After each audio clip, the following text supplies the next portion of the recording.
বারাকাতুহু। সম্মানিত শ্রোতা,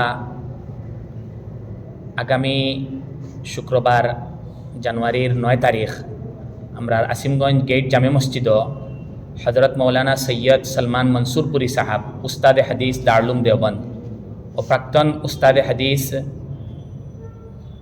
জামিয়া মুরাদাবাদ জামিয়া কাসিমিয়া মুরাদাবাদ এবং সর্বভারতীয় জমিয়ত উলামায়ে হিন্দ সর্বভারতীয় দ্বীনী তালিমি বোর্ডের সচিব এবং নাইবে আমিরুল হিন্দ ইনশাল্লাহ তাইন আমরা এই মসজিদও জুমার নামাজ পড়াইবা এবং জুমার নামাজের আগে হজরতর বয়ান থাকব। হজরতে তান বহুতই গুরুত্বপূর্ণ আলোচনা ইনশাল্লাহ রাখবা মুসল্লিসকলের সামনে। আপনারা কাছে দরখাস্ত এই জুমার দিন তান এই গুরুত্বপূর্ণ আলোচনা শোনার লাগিয়া জুমার দিন এই মসজিদে আইয়া হাজির হইতা উপস্থিত হইতা।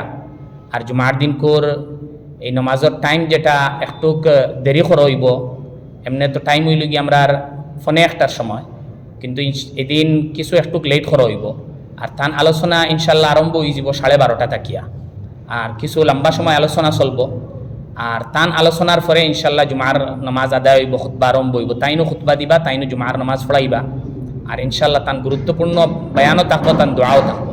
তো আপনারা সবার কাছে দরখাস্ত, বিশেষ করে উলামায়ে কেরাম হল যারা আছেন তানের কাছে দরখাস্ত, যেহেতু আমরা এই অঞ্চলের বড় বড় উলামায়ে কেরাম তান কাছ থেকেও শিক্ষা অর্জন করছেন, বহুত মুফতিয়ানে কেরাম হলও আছেন যিনি তান কাছ থেকে শিক্ষা অর্জন করছেন। তো সবার কাছে দরখাস্ত আমরা টাইমে উপস্থিত হয়ে যেতাম, যেহেতু মসজিদের ভিতরে জায়গা একটু কম, হয়তো দেরিতে আইলে জায়গা ভিতরে নাও পাইতাম পারি। তো আল্লাহ তাবারক ওয়া তাআলা আমরা রে তান এই বয়ান শুনা থাকিয়া আর এই বয়ান শুনিয়া উপকৃত হওয়ার তৌফিক দান করতে। ওয়া আখিরু দাওয়ানা আলহামদুলিল্লাহ।